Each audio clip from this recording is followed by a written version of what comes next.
Tuhan Yesus, kami datang di hadapan-Mu dengan hati yang lapang dan penuh kerendahan. Bimbing kami, berilah kami hikmat pengertian dan penuh kasih saat kami memahami firman-Mu. Buka hati kami untuk melihat kebenaran-Mu yang terkandung di dalam setiap firman-Mu. Curahkanlah Roh Kudus-Mu Tuhan untuk hamba-Mu ini yang bukan siapa-siapa dan mau berusaha menyampaikan kebenaran-Mu buat jemaat di tempat ini. Hamba percaya sesuai dengan perkenanan-Mu Bapa. Demikianlah doa hamba, dengan rendah hati hamba mengucap syukur yang luar biasa kepada-Mu Tuhan. Amin. Amin. Amin. Shalom. Shalom. Luar biasa. Mentor saya nggak ada, timekeeper saya nggak ada. Jadi saya mau berbicara tentang tema saya hari ini adalah berawal dari hati. Saya ambil dari kitab Amsal 4 ayat 23. Jagalah hatimu dengan segala kewaspadaan, karena dari situlah terpancar kehidupan. Di Alkitab sendiri ada 300 kali kata hati. Ada kata-kata bahwa hidup kita terpancar dari hati. Ketika kita mempunyai hati yang bersih, maka kehidupan kita juga akan lebih baik. Hati sangat penting bagi hidup dan kehidupan kita, baik sebagai organ tubuh ataupun hati yang menggambarkan perasaan manusia.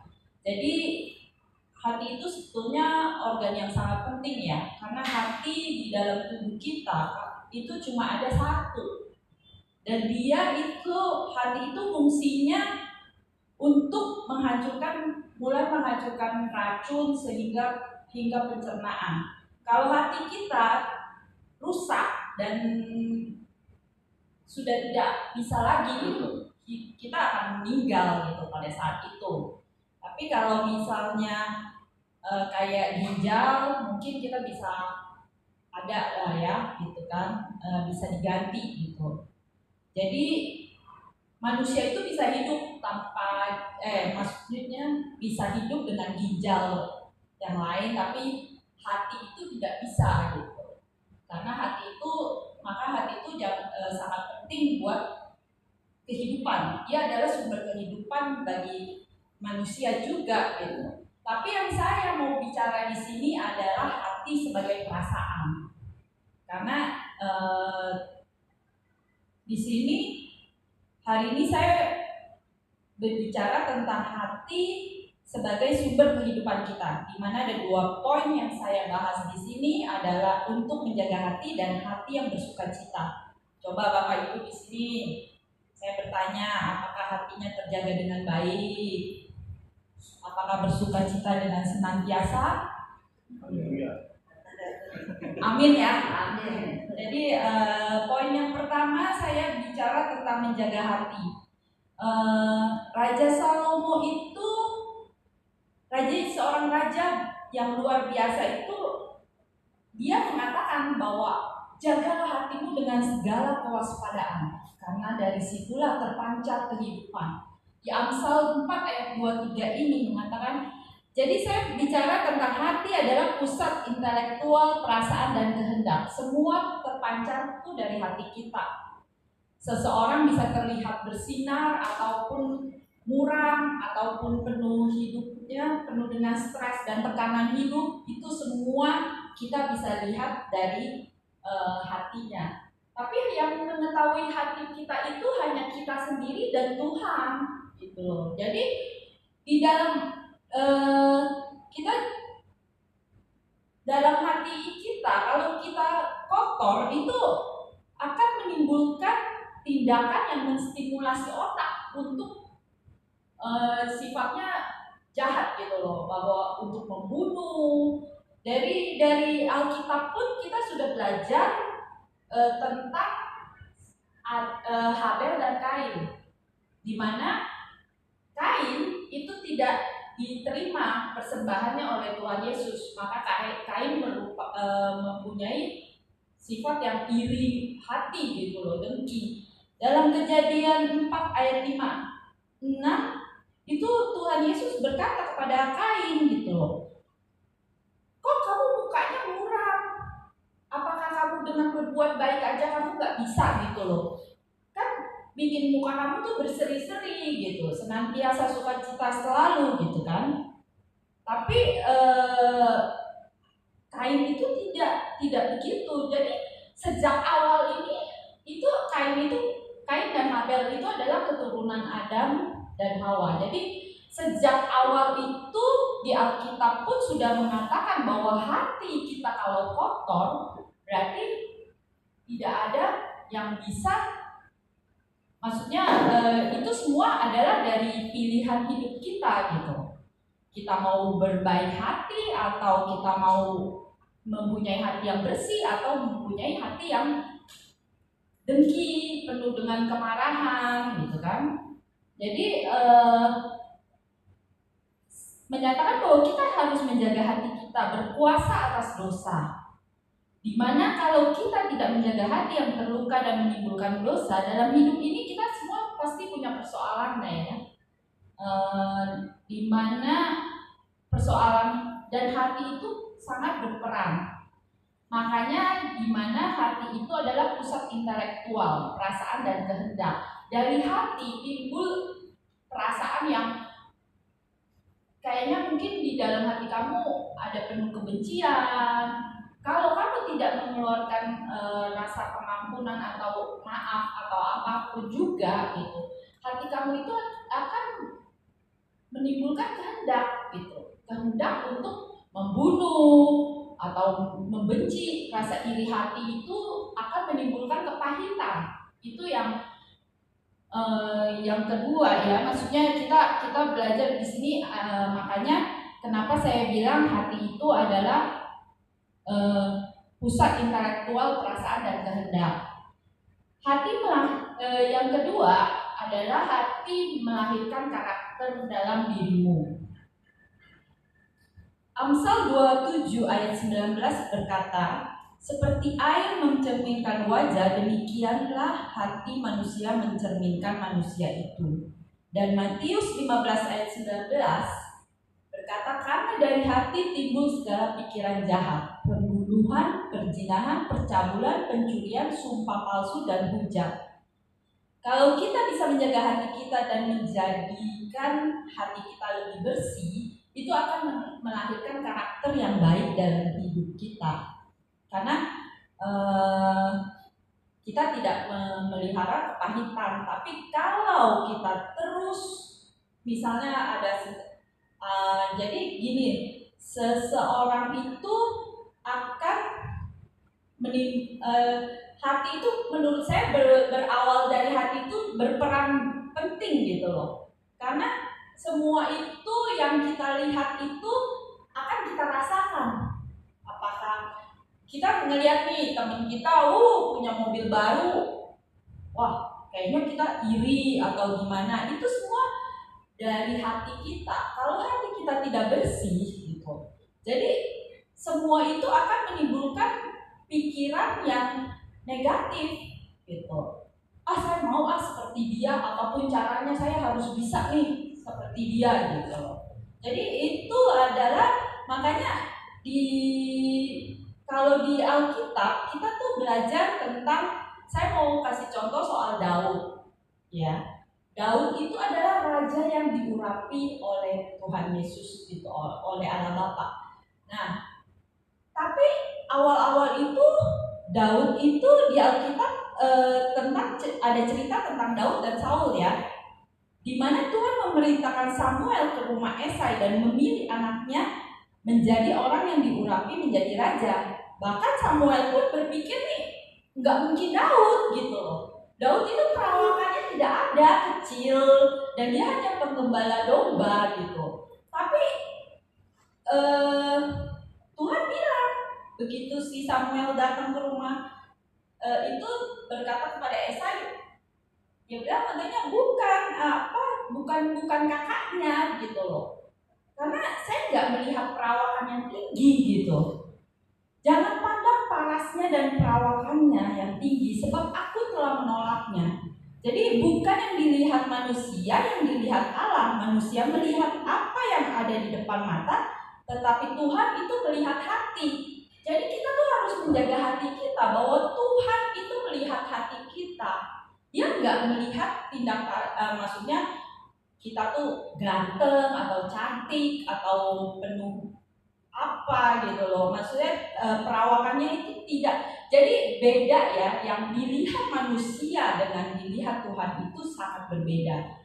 Karena Tuhan itu mengetahui apa isi hati kita, jadi Dia bisa memberikan melihat gitu loh kebaikan-kebaikan kita, apakah kita sudah berkenan di hadapannya, hidup dengan penuh dengan hati yang bersih gitu. Ini juga terjadi pada Daud.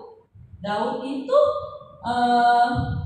dia tuh tidak orangnya, saya rasa penuh dengan kasih ya, dan mengampuni, hatinya tuh bersih gitu loh. Dia sudah malahan setelah diurapi, kalau menurut di Alkitab dia tuh malah penuh dengan pergumulan dan tekanan hidup gitu. Tapi Daud bisa kembali, maksudnya ke jalan yang Tuhan inginkan gitu. Dia berkenan di hadapan Tuhan. Makanya Tuhan tuh mau kita seperti itu. Tidak boleh hatinya itu semuanya jadi tawar ya, kalau kita bilang ya. Tidak ada, orang kan bilang, kadang-kadang orang suka bilang, dasar lu gak punya hati gitu kan. Ya itu kan artinya terlalu banyak kepahitan yang kita simpan di dalam hati kita sampai hati kita tuh menjadi tawar. Jadi tapi saya sekali lagi berkata bahwa Tuhan itu melihat hati kita. Jadi Bapak Ibu kita bicara soal semuanya itu, jagalah hatimu gitu. Jagalah hatimu dengan segala macam kewaspadaan gitu. Makanya baru-baru ini di berita pun juga ada ya, kemarin itu bahwa ada kejadian bahwa satu ibu tiri, kalau nggak salah namanya, anaknya itu umur 6 tahun disiksa dan dibunuh gitu loh. Terus padahal orang tuh nggak mengira gitu bahwa di ibu tiri yang baik banget sifatnya gitu, dari daerahnya juga terkenal dengan wanita-wanita yang lemah lembut gitu kan. Jadi sampai sebegitu sadisnya gitu kan, dia bunuh anak ini dengan cara bahwa dengan cara begitu papanya anak ini keluar kota, terus dia siksa itu anak. Jadi nggak dikasih makan, pulang sekolah dihukum, ditaruh di belakang rumah, terus udah gitu tidak dikasih makan, dibiarkan pakai kaos oblong gitu loh, dengan celana pendek. Udah gitu anak umur 6 tahun, dibayangkan seperti itu kan terlalu sadis ya. Terus dibiarkan di luar, dikunci gitu kan.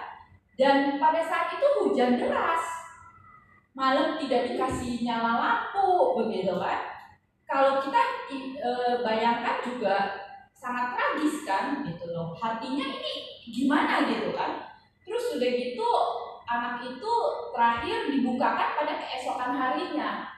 Keesokan harinya dia sudah lemes karena nggak dikasih makan gitu kan. Udah gitu dia keluar, dibawa masuk ke dalam rumah, anak ini udah sempoyongan. Bukannya di itu, malah ditendang, maksudnya didorong gitu loh, dorong sampai terkena meja apa gitu kan. Akhirnya udah didorong, anak itu udah lemas, baru disuapin makan. Tapi anak itu kan namanya anak umur 6 tahun, dia udah nggak bisa kayak kejang-kejang gitu, mengalami kejang-kejang. Bukannya dibawa ke rumah sakit gitu, malah didiamkan gitu loh. Memang dia kasih bantu pernapasan, tapi hanya sebentar karena sudah tidak tahan. Akhirnya anak itu meninggal, dan bukannya dibawa ke rumah sakit gitu ya, malah dimasukkan ke dalam karung, ke dalam plastik, dan ke dalam karung dibuanglah ke samping rumahnya dia gitu loh. Jadi Terus dia bilang sama suaminya bahwa oh anak itu anak kamu kok dijemput sama mamanya, mama kandungnya kan tinggal di Jakarta gitu. Terus udah gitu mama kandungnya suaminya tanya dong sama mantan istrinya gitu, apakah kamu jemput? Enggak katanya. Jadi semua juga pada akhirnya berdalil lagi dia bahwa oh enggak, tadi ada yang culik anak ini gitu loh. Ada yang culik. Akhirnya suaminya pulang dari luar kota, terus dia datang ke rumah, terus mereka sama-sama melaporkan ke polisi gitu. Udah lapor ke polisi, terus bahwa ada penculikan apa segala macam. Sampai saat itu dia tidak mau mengaku gitu loh bahwa dia membunuh anak itu gitu kan. Terus akhirannya mantan istrinya, mama kandungnya datang gitu. Datang dicari-cari lah ya di sekitaran rumah itu. Setelah 3 hari kemudian itu bau bangke gitu. Ya iyalah, orang anak itu tadinya sehat-sehat kan dibuang di pinggir di itu. Jadi ayahnya ini, suaminya ini merasa kok bau-bau gitu. Akhirnya dibongkar-bongkar, ketahuan bahwa itu adalah anaknya. Nah, udah terus begitu akhirnya ditelusuri, mama tirinya lah yang membunuh gitu. Sampai ke kantor polisi dan mama kandungnya berhadapan dengan mama kandungnya, dia berkata gitu bahwa kenapa kamu sampai hati anak 6 tahun, kalau kamu nggak mau kamu pulangin aja ke saya gitu loh. Terus katanya si ibu ini, istri keduanya ini berkata bahwa saya cemburu sama dia, saya dengki, saya iri hati sama anak yang umur 6 tahun. Kenapa? Karena dia merasa suaminya itu lebih sayang anak ini daripada anaknya dia yang baru berumur 2 tahun dan perempuan. Mungkin suaminya ini ya memang lebih sayang, tapi kan secara manusia itu nggak masuk akal gitu loh. Ibu ini lemah lembut, tapi bagaimana dia memelihara hatinya sampai sedengki itu? Kita kan nggak pernah tahu, manusia itu kita nggak pernah tahu loh. Baik-baik perawakannya, tapi hatinya sadis gitu kan. Makanya semua itu saya rasa berawal dari hati. Kita mau mempunyai kehidupan yang baik atau tidak, kita harus jaga hati kita gitu. Jadi padahal si anak ini menurut mamanya, si mama kandungnya, setiap hari mereka video call dan tidak pernah berbicara apapun juga tentang mama tirinya. Padahal kalau mau kan si anak ini bisa saja gitu berkata bahwa oh ibu saya disiksa atau ma saya disiksa di sini gitu. Tapi enggak gitu. Betapa murninya hati anak ini, sedangkan betapa sadisnya hati ibunya gitu. Jadi saya melihat itu sebagai sesuatu yang sangat-sangat tragis ya. Makanya kita harus memilih mengapa kita harus menjaga hati gitu kan. Ya itu adalah dimana sampai Tuhan berkenan terhadap hidup kita itu adalah kita. Kalau kamu bisa menjaga hati kamu, maka kamu akan diselamatkan. Itu sudah pasti. Karena hati kamu bersih dan tidak mengandung ya rasa-rasa yang tidak berkenan.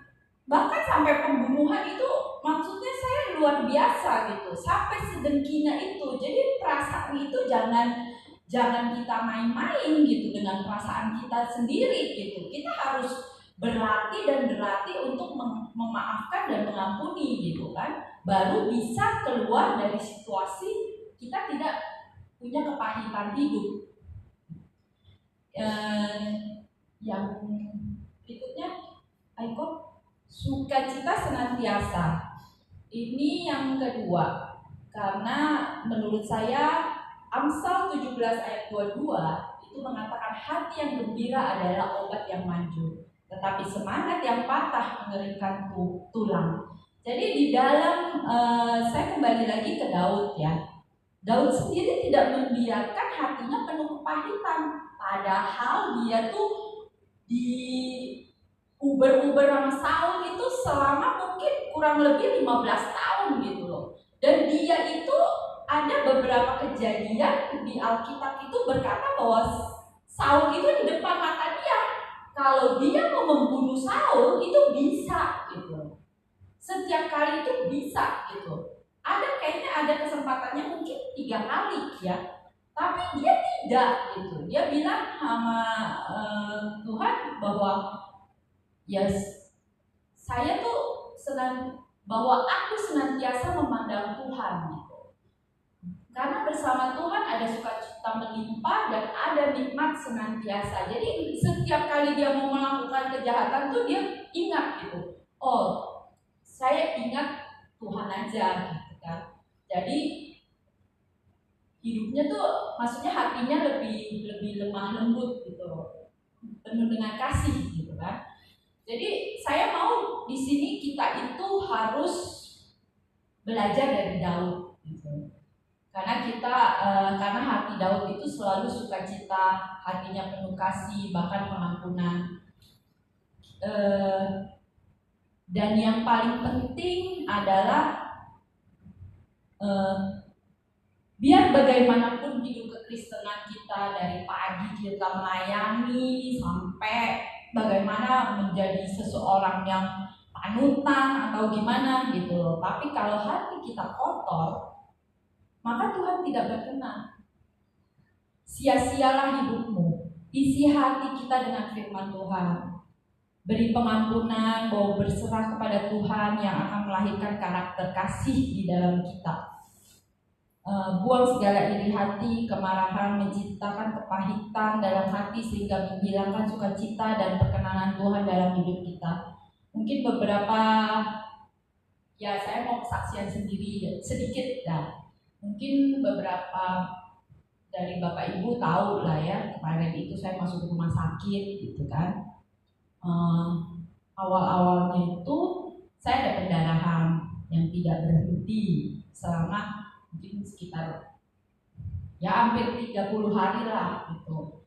Terus saya tuh awalnya tuh merasa ini mah hal biasa gitu. Karena hati saya ya jujur aja sih nggak ada rasa panik atau gimana gitu.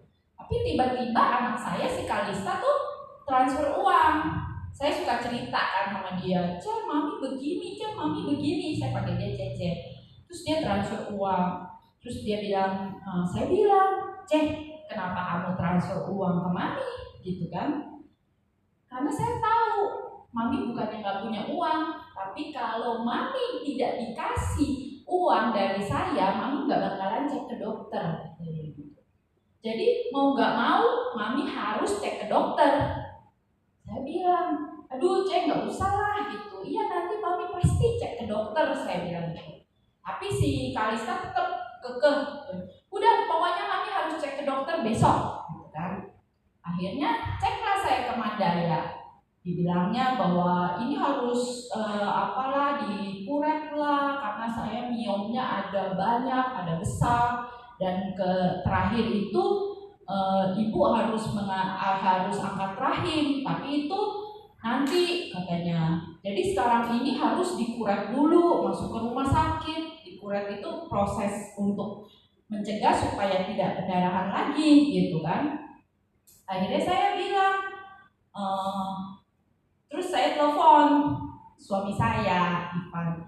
Terus si Ivan bilang, "Udahlah, tanya second opinion dulu." Akhirnya kebetulan saya juga lagi ditunggu sama orang gitu di rumah. Jadi akhirnya saya pulang. Terus dengan apakah saya panik? Tidak gitu loh. Saya tenang-tenang aja memang menghadapinya gitu. Terus Ivan telepon, dia bilang katanya, ayo cari rumah sakit gitu kan. Yang ada di pikiran saya, entah kenapa saya pilihannya Siloam Karawaci gitu loh. Padahal di rumah saya itu jauh juga sih dari Siloam ke Siloam Karawaci gitu.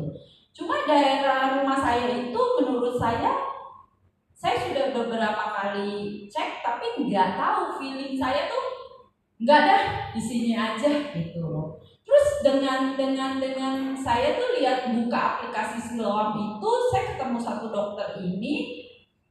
Saya menentukan, oh saya mau pakai dokter perempuan aja, mungkin lebih nyaman dari saya, buat saya, karena saya kan bukannya kasus kehamilan atau apa, ini kan butuh berobat dan butuh operasi. Jadi saya dalam hati saya berdoa, Tuhan kasih saya aja deh yang mana gitu. Jadi dokter saya ini saya tidak pernah kenal loh, tapi saya merasa bahwa itu adalah pilihan, tiba-tiba pilihan saya di situ gitu.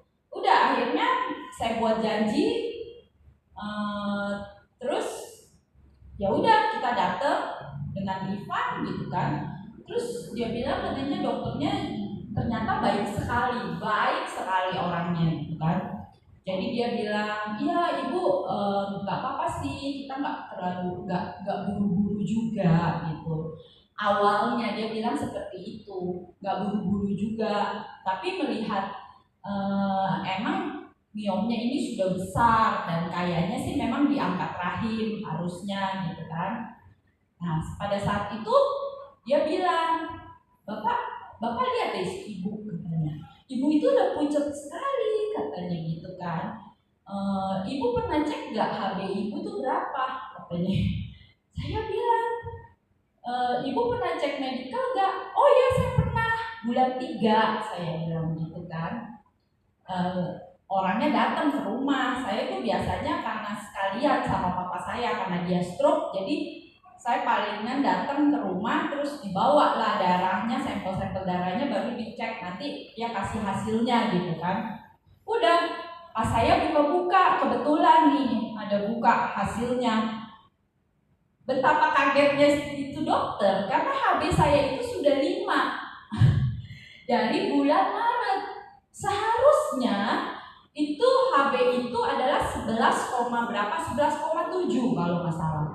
Itu dia sampai bilang, ini ibu udah rendah banget dari bulan Maret. Apakah ibu tidak pernah merasa sakit kepala hebat atau seperti mau pingsan atau apapun juga gitu loh? Saya bilang enggak. Saya cuma merasakan kalau saya lelah gitu ya, kecapean, saya tidur aja.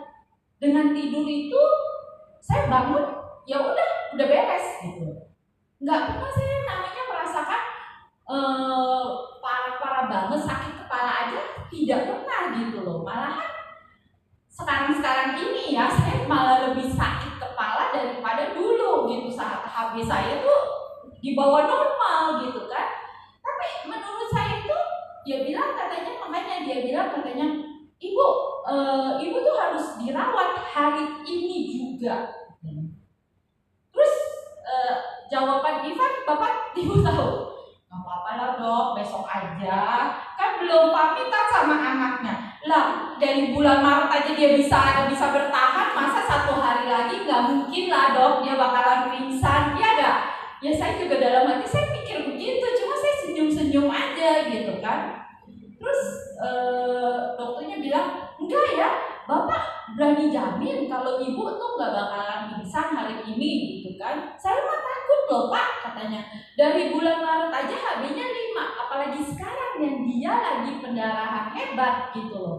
Itu udah pasti HB-nya tambah turun kan. Makanya si dokter itu, jadi kita kayak itulah, maksudnya kong kali kong gitu. Ya udah deh katanya, kita tes dulu ya dok, kalau misalnya tes dan hasilnya jelek baru kita masuk. Ya udah, pokoknya saya udah kasih nih surat rujukan. Kalau misalnya tesnya itu bener-bener jelek, bapak harus masuk ya, di bawah 7 aja, saya minta di bawah 7. Dalam hati saya nih, waktu bulan Maret aja udah 5, apalagi sekarang gitu kan, saya udah gak mau mikir yang jelek-jelek gitu. Akhirnya saya ke bawah, saya mengikuti saya medical check up buat HB aja. Ternyata keluarnya itu sekitar 3-4 jam. Jadi saya tuh pulang dulu. Tapi kami tuh sempet malah makan nasi padang, malah santai-santai aja, karena hati saya tuh nggak resah gitu loh, nggak gelisah gitu. Akhirnya pulang, udah gitu saya bilang sama si Ivan, udah besok aja deh kita baru datang lagi gitu kan. Tapi malamnya itu akhirnya jam 11 malam itu keluar hasilnya. HB saya tuh berapa? 4,2.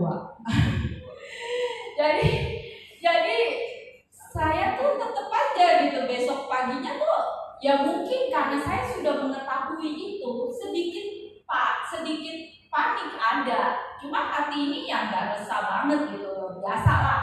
Saya pikir Tuhan ada sama saya dari bulan Maret sampai saat ini loh. Saya tuh dipegang tangan oleh Tuhan bahwa saya tidak sama sekali tidak sakit atau tidak pun merasakan hal-hal yang terlalu dahsyat gitu. Saya biasa aja kan, komsel dari bulan Maret kita komsel berapa kali, nyetir sendiri, pulang sampai malam, jadi WL, jadi pelayanan gitu kan. Bahkan bulan April pun saya khotbah di sini gitu. Jadi menurut saya tuh tidak ada hal yang mustahil gitu kalau kita memang hati kita tuh bersih. Jadi saya itu mengalami yang namanya karena saya nggak tahu juga sukacita gitu. Di dalam hati saya mengalami sukacita, makanya sampai saat itu tidak ada kepanikan gitu. Yang bikin kalau orang panik kan pasti stres dong, otaknya tuh pasti stimulasi otaknya tuh udah berbeda gitu loh. Bentar lagi gua mati nih, bentar lagi gua ini nih, gua harus nih begini gitu. Yang menjadikan kita stres gitu. Makanya Tuhan tuh kasih saya tuh hidup yang biasa aja gitu, kayak tidak mempunyai penyakit yang dahsyat gitu kan. Terus begitu masuk pun dirawat pun saya jadi harus transfusi 4 kantong darah gitu, karena itu sudah sangat rendah gitu. Dan begitu dicek lagi tidak normal juga, cuma HB saya mencapai 9, berapa. Dokternya bilang udah stop aja nggak apa-apa gitu kan, karena ibu sudah dari awal ini sudah darahnya rendah, HB-nya itu rendah banget. Jadi kalau misalnya saya naikin tiba-tiba ke normal juga nanti tubuhnya juga maksudnya belum tentu bisa nangkep gitu loh, kayak begitu dia bilang seperti itu. Terus ada satu yang lainnya adalah zat besi di dalam tubuh saya hanya sisa 1. Normalnya itu harusnya ratusan ya, 100 lebih lah. Cuma ya itu, jadi memang saya merasakannya apa? Kuku-kuku saya itu nggak pernah panjang-panjang, rambut pun kayaknya panjangnya tuh lama gitu loh.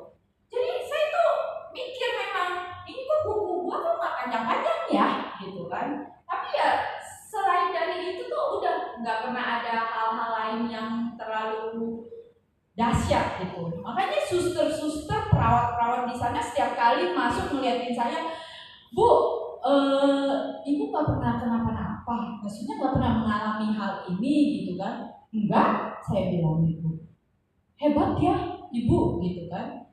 Saya bilang dalam hati saya, karena di sana juga rata-rata memang Kristiani ya, perawat-perawatnya ya. Jadi ya semua karena Tuhan ya Bu ya gitu. Jadi kita tuh memang bisa sharing juga gitu.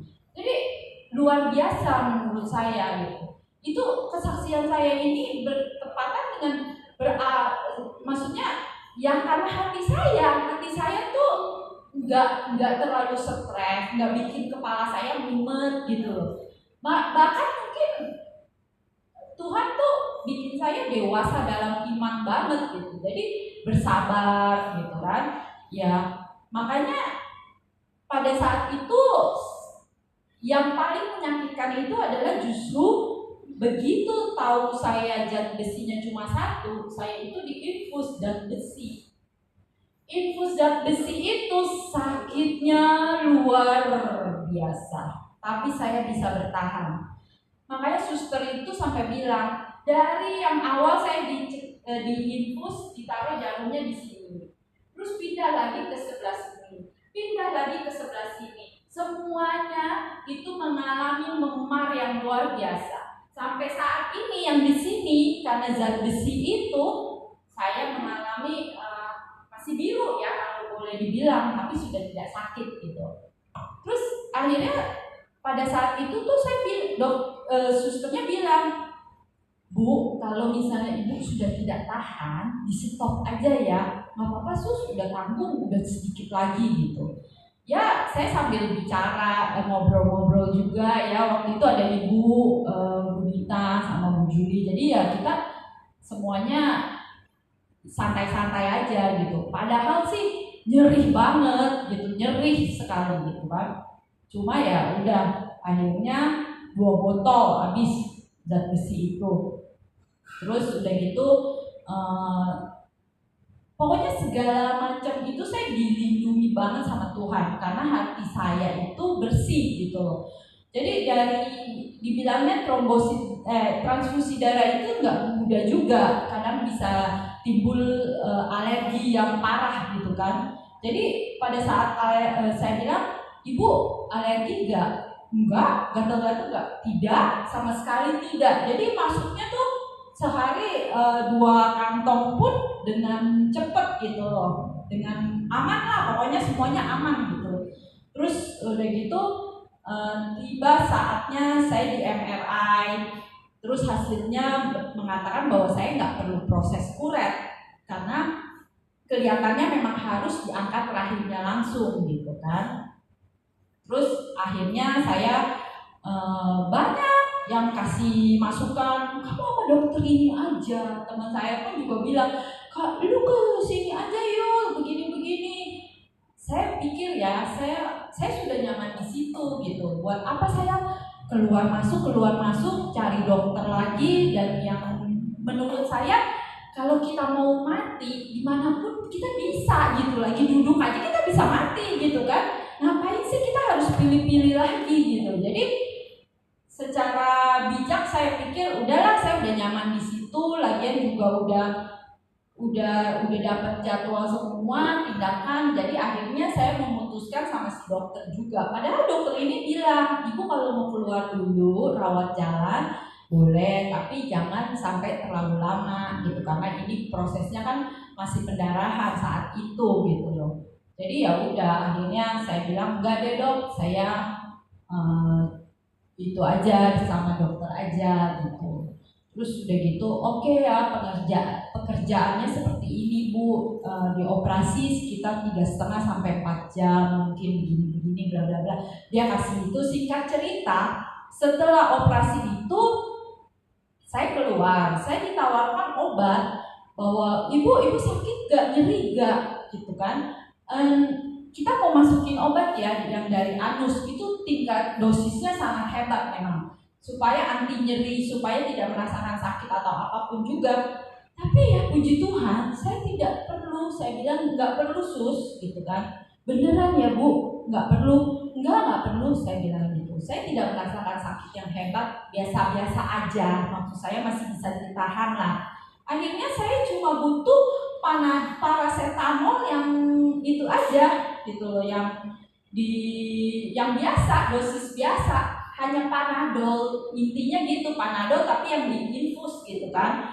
Jadi setiap kali aja itu 1 hari cuma 3 botol lah ya, dia supaya untuk hari pertama, hari kedua gitu kan. Jadi jadi 3 hari ketiga setelah saya operasi saya pulang gitu. Dibawain juga itu paracetamol yang dari anus, katanya supaya nanti berjaga-jaga. Tapi saya bilang, dalam hati saya berdoa, Tuhan kalau kamu sudah maksudnya sudah melindungi saya dari bulan Maret sampai saat ini, kenapa saya harus pakai itu lagi gitu kan. Dalam hati saya berkata, hati saya itu kok Tuhan, saya nggak apa-apa, maksudnya saya bisa menerima semuanya ini gitu loh. Jadi saya tuh berserah gitu kepada Tuhan gitu. Makanya tidak sampai segimana sampai hari ini pun saya balik ke dokter itu seminggu kemudian, dia bilang juga, oh udah bagus Bu gitu kan. Padahal saya tuh nggak minum obat apa-apa loh, saya nggak minum obat yang namanya bencewang lah, ikan. Saya pernah dikasih adik saya ikan gabus.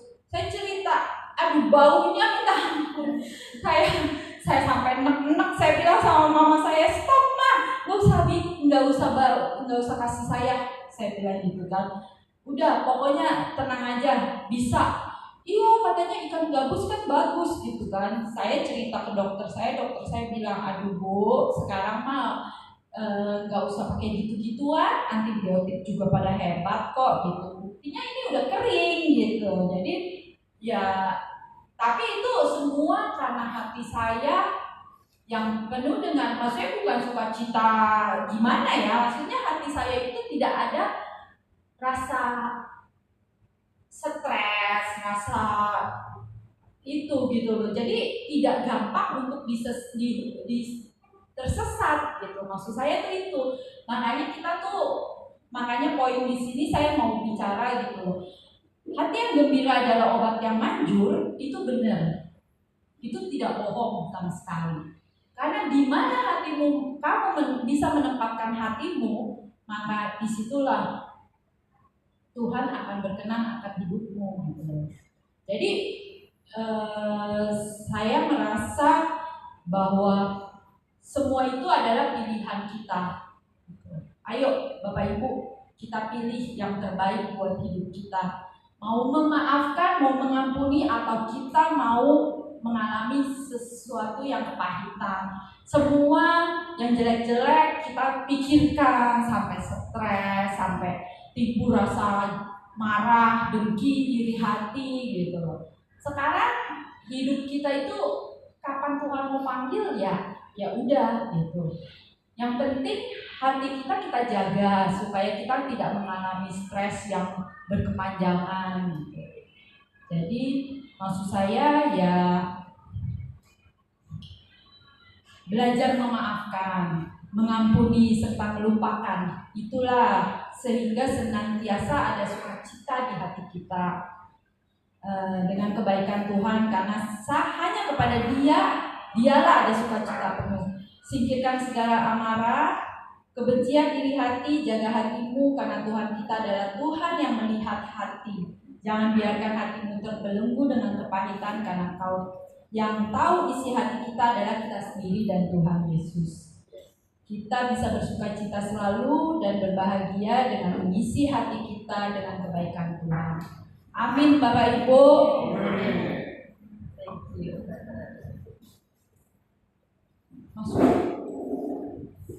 Kita mau angkat satu pujian, Kau Mengenal Hatiku.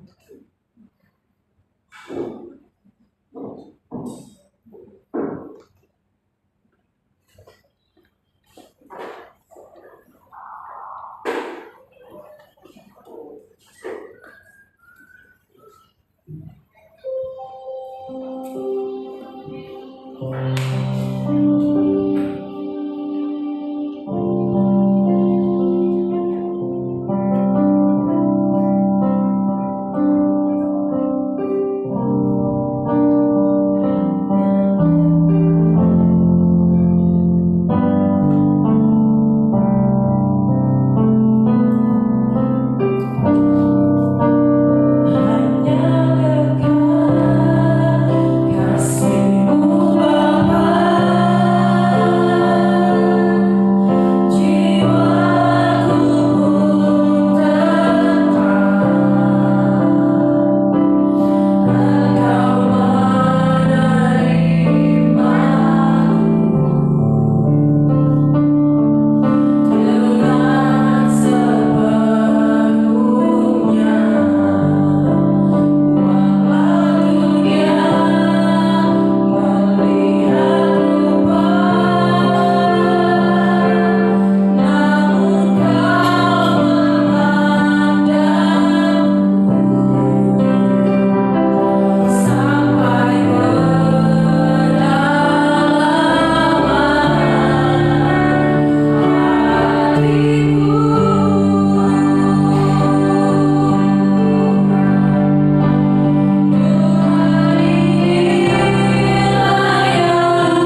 hadapan-Mu Tuhan.